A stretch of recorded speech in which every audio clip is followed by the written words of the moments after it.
A brief look, shall we, at the history of Western civilization and, of course, the history of America.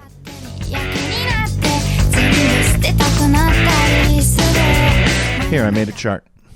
I made a chart of the history of Western civilization. This is everything you need to know. And it starts when Jesus was, well, actually, no, it starts with the Roman Empire.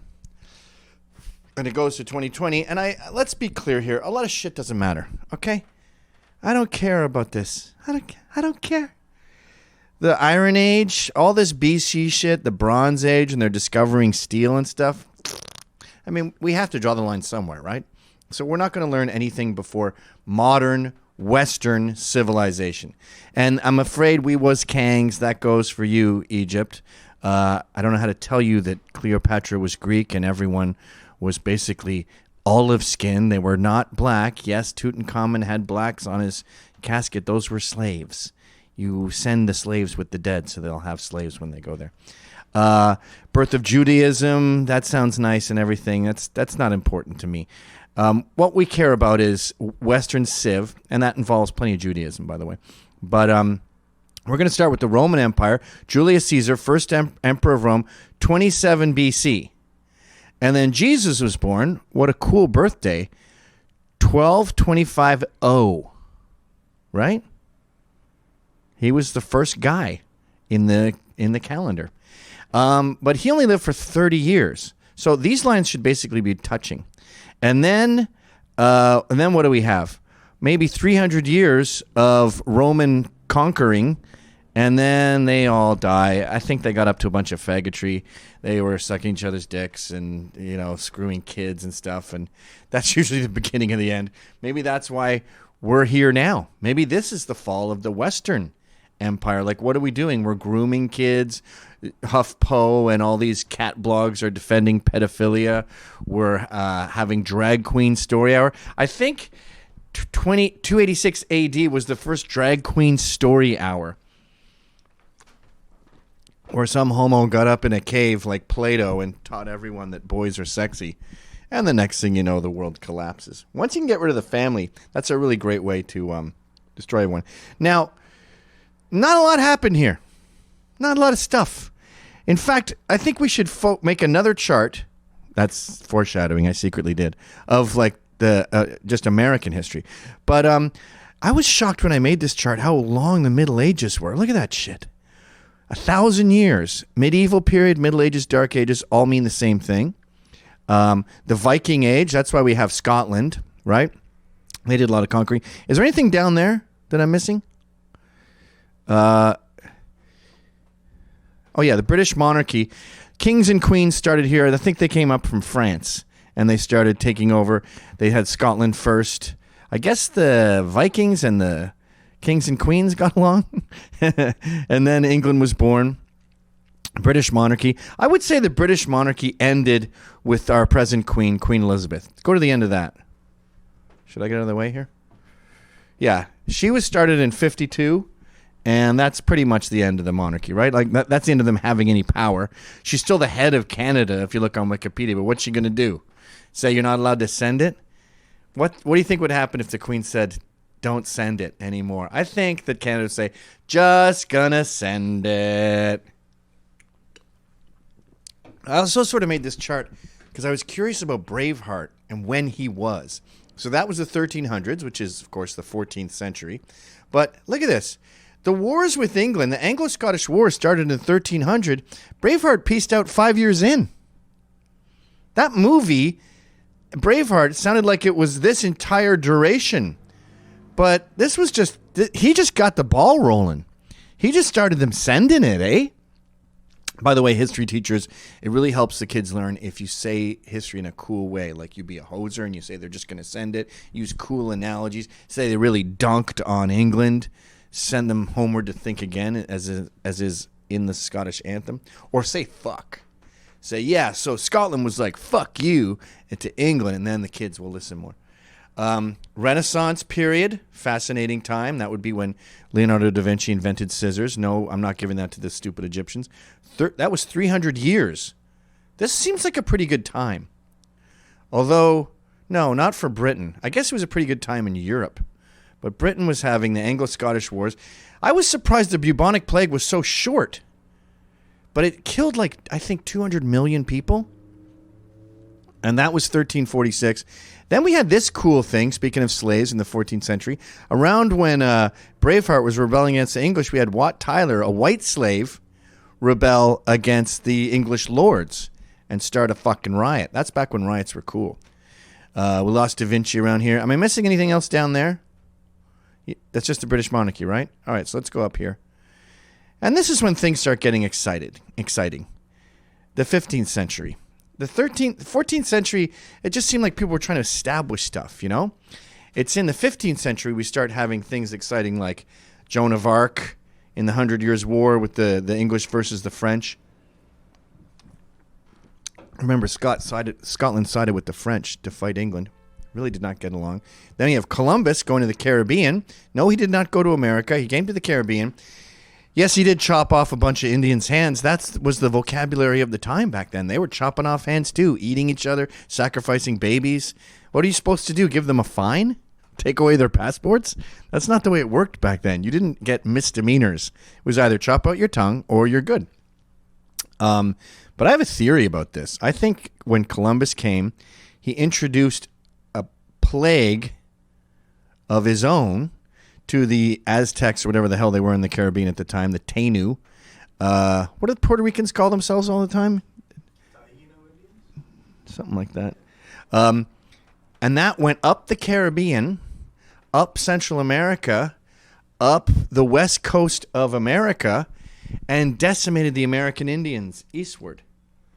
So, although we fought them for 400 years, their numbers were severely crippled by a plague that probably started with Columbus accidentally. And then we had, of course, Henry VIII dies. I've just put him dying there just because you're like, whenever you see him, you're like, when was he around? Right? So now we get exciting with America. We have the Indian Wars for 400 years. They ended, when did they end? 1609 to what? 1924. That's pretty fucking recent. People are alive when the Indian Wars ended. Alive today. But one thing I find funny about settling America is it was two groups. There was the 1607s up here. Jamestown. That was a scam. The Spanish owned that part of North America at the time.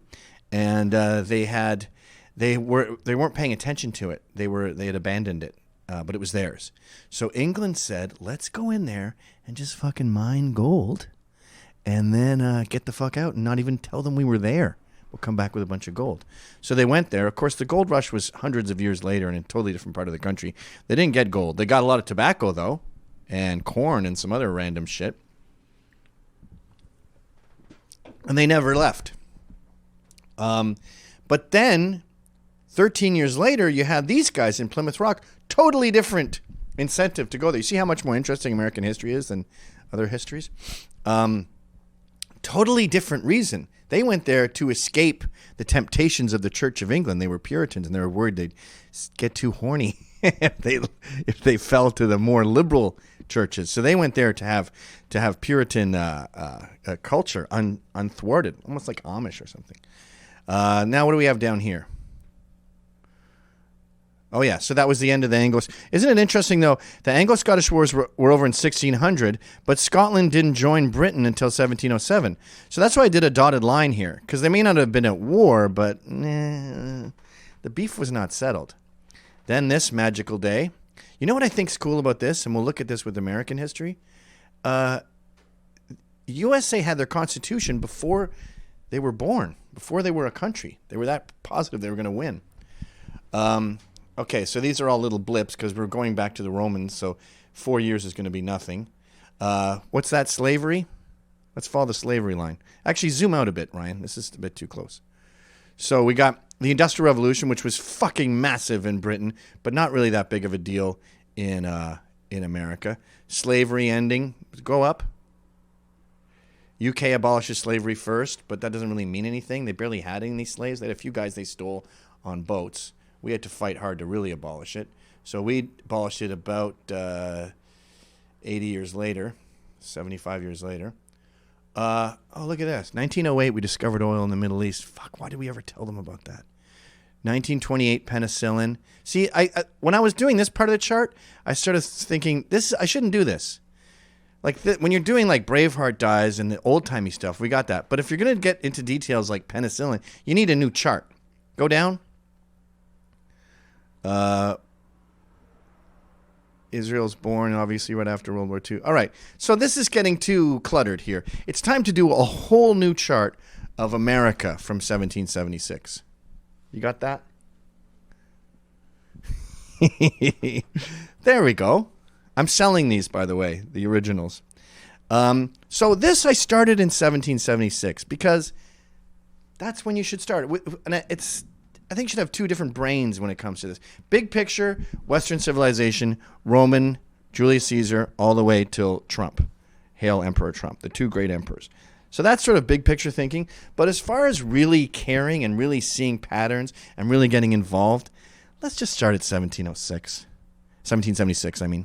Now, Ben Franklin discovered electricity. This is an interesting example, by the way. But so what? Like, you can't power a lamp with a key on a kite.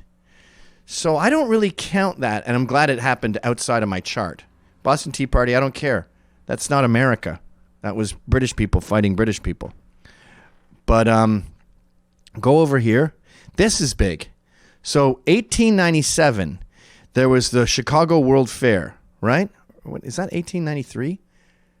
Fuck, the dates are kind of weird. Oh, yeah, it's there, but the line is farther back. So 1893, they just sort of flicked a switch, and the whole lighthouse lit up, I think.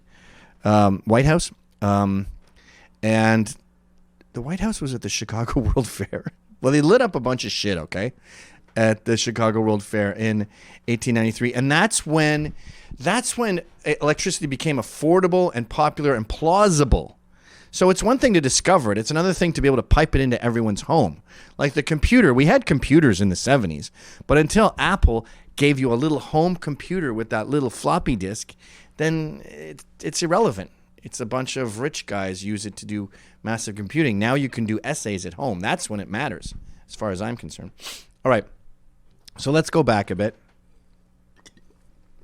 Actually, let's just do the presidents first. Go to the bottom. Now, one thing I learned while laying these out is there's a lot of bullshit around here you shouldn't give a shit about. Zach Taylor, Martin Van Buren, John Quincy Adams. Like, some of these guys were president for a month. I'm not learning their names. I'm not learning anything about William Henry Harrison and James Buchanan. None of these guys matter. I guess Ulysses Grant was interesting because of the Civil War, but I don't think you have to learn any of these. Fuck all of these people. The only people that matter here are Andrew Jackson, James Madison, I guess John Adams and Thomas Jefferson because they were second and third, but look how short their duration was. Like a couple years. George Washington, of course, is very important. Let's not tear that down. Revolutionary War, of course, goes backwards, 1775, 1783. I did the death counts, too, on this. 25,000, which doesn't sound like a lot, but the population go up. Population was only 5 million. So that's pretty bad. So scroll forward here on the presidents. Don't care. Grover Cleveland, sort of care. Teddy Roosevelt, okay. I care. William Taft, no. Woodrow Wilson, I care. I think he started the whole daddy issues culture that we're in now. At least that's what Glenn Beck told me. Because I was telling Glenn about how the two lesbians who started BLM, yes, they're Marxists, but they chose Marx because he has daddy issues, and both their fathers abandoned them. And he goes, we've been having daddy issues since this fucker. Don't care about Warren Harding. Calvin Coolidge is important because Charles Johnson told me it was. Herbert Hoover, sure. FDR, is that the fucker who gave us the New Deal? Or is that Lyndon Johnson? Go up a bit? No, a lot. The New Deal is FDR, yeah, 1933. That's a big fucking deal. That's when we got this culture of government spending and everything turned to shit, and all of a sudden we owe $13 trillion. And of course now we start caring. And you'll notice there's room now. Like, go back to 1841. This was a fucking madhouse. What was going on then? We had the Wild West. When was the Civil War? We had Reconstruction. After the Civil War. Yeah, I guess this was during the Civil. When was the Civil War? Civil War was way over here, 1861 to 1865. And go back to the presidents. So all this shit was starting before the Civil War. Like 1841 to 1857 was just a jumbled mess. We had like 40 presidents in 3 years. Anyway, so you go over to the end, and you see when it matters. And now you'll notice we've been getting a pretty good pace since maybe Coolidge, maybe Woodrow Wilson. Boom, boom, boom. No chaos. Boom, boom. Right, left. Right. Look at that. Right. Oh, so, yeah. Right, right, left, right, left, right. Of course, Proud Boys and Vice are very important. All right, so let's go back to the beginning of the chart. Zoom out a bit.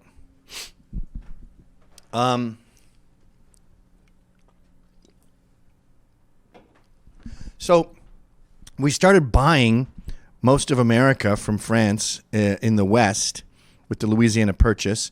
And then we had Lewis and Clark go out there with some Indians and explore the whole place. It's shocking to people that the concept of the Wild West goes way into, look at this. Wild West was, 1850 all the way to 1924. So you see these buildings in Manhattan that say 1851. You know, it's on cement or stone on the front of the building, and you think, that was fucking Wild Bill, Jesse James. Look, Jesse James was 1872. That was fucking big mustaches and shootouts and train robberies and all that stuff. So the country grew at a very different rate. New York City was thriving back here, like 1855. That's when Bill the Butcher died. Gangs in New York, all that fun stuff, little vests and everything. Meanwhile, the West was still a fucking primitive. It was in the medieval period. So, go back over here. The Alamo is such a big deal. I don't understand why. It's just like and Custer's Last Stand. Yeah, it was one thing we lost for a second. We got Texas back a few years later. You know, Cinco de Mayo is about how Mexico beat back, I think, the Spanish. But it lasted like a couple years, and then Spain just took it back. So they're celebrating this minor victory that didn't have any long-term effects. Congratulations, guys. Gold Rush, fascinating time. Out west, that drew a lot of people out west and built a lot of the West. Got our national anthem in 1814. Industrial Revolution, again, not a big deal here. I put the Chicago Fire here. I don't know. I kind of regret putting this here. Big deal. It took up a lot of land, but only 300 died. Custer's Last Stand, big relevant thing because the Indians won a battle. Congratulations, guys. Slavery abolished, 1865. Lincoln shot, I assume because of it. We got Alaska for $7 million. So things are, you know what's interesting about this chart is you really feel some momentum here. Alexis de Tocqueville came to America and he said, I'm paraphrasing, but he said, democracy is slow and sluggish and inefficient, but once it starts turning its wheels, nothing can stop it. It becomes the giant boulder in Indiana Jones. And you feel this momentum here. Oh, we've got a movie theater. Electricity's popular. The Wright brothers just learned to fly. That's going to fucking explode. Soon we'll have giant buildings that whip through the sky that can fit like 300 people. And you'll go to Europe in 6 hours. Model T Ford, an affordable car released by Henry Ford. Now we've got mobility. Now we're cooking. This was, of course, a sad day when women were allowed to vote. But right up until now, like 1920, the oil boom in California, 1920. Everything is going fucking fantastic. And then, boom, everything turns to shit starting in 1929, right? We're plummeting. FDR thinks he's saving the day with the New Deal, but he's not. He's just introducing the concept of government spending, which has gone haywire ever since. And things are looking grim. And then just as things are looking incredibly grim. By the way, World War One, it doesn't seem that consequential in American history. We lost 116,000, yeah, but our population was probably about 90 million then, right? I don't know. It didn't seem to have the same kind of impact. But while we're suffering the Great Depression, while everyone's poor and everything blows, boom, we got hit with World War II. And that's why I made this. Look, fridges were just becoming affordable, but we were in the shit and everyone was broke. And so that's why I made this a big pink column. Because if you zoom out, it's like, hello, my baby. Hello, my honey. Hello, my rug girl. And everything fucking sucks. For what was it? 6 years.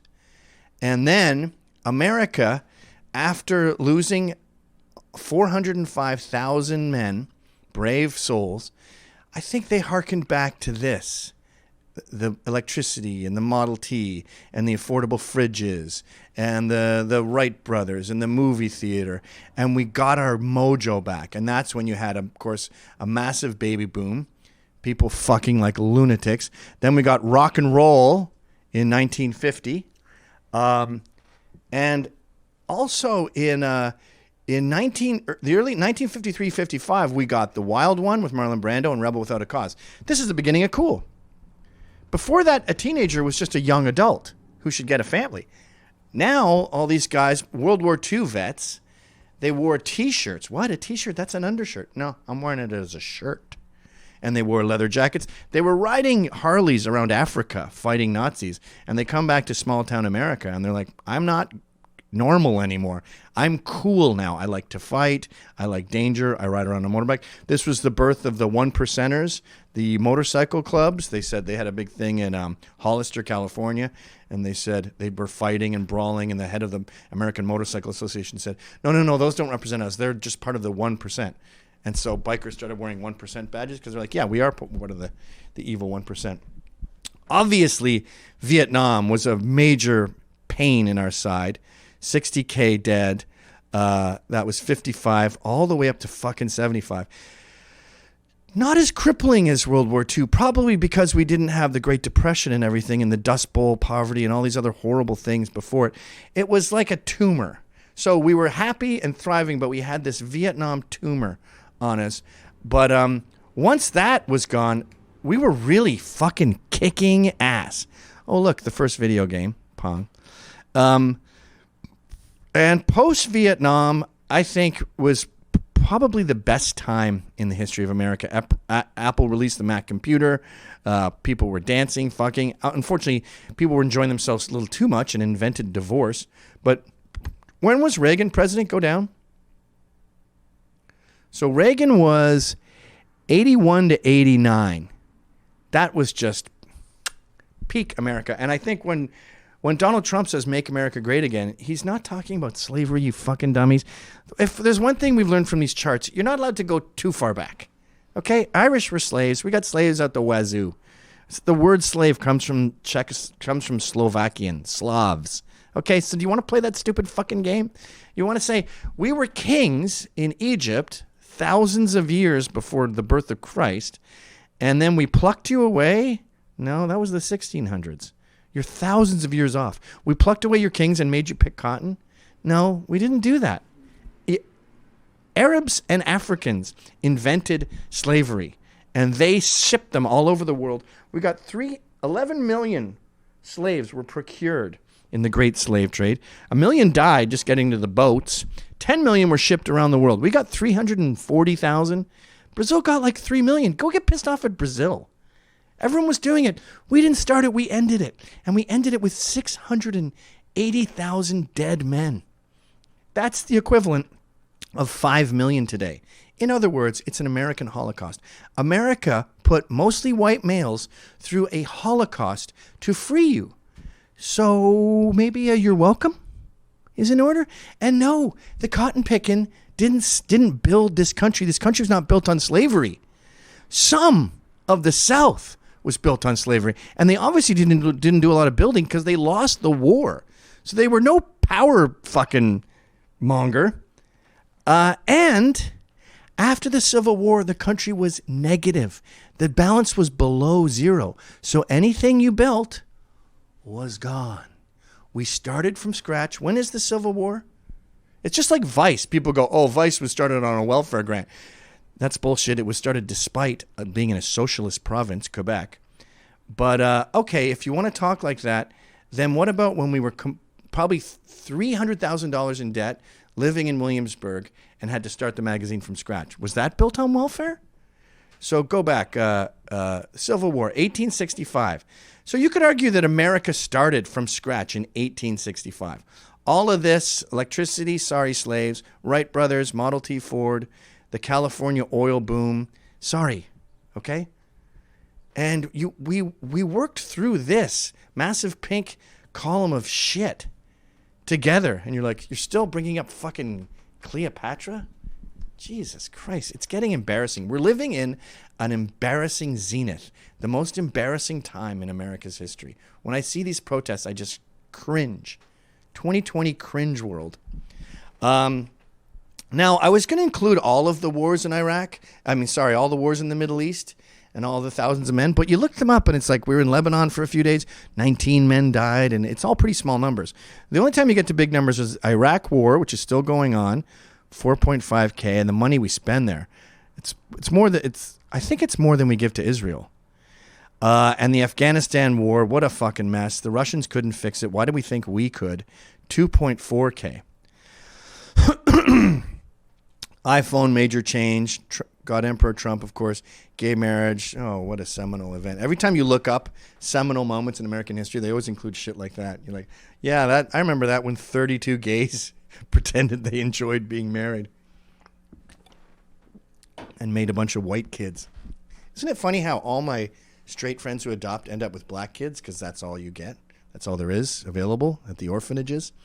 But all the gays always seem to get a surrogate to make them a white baby.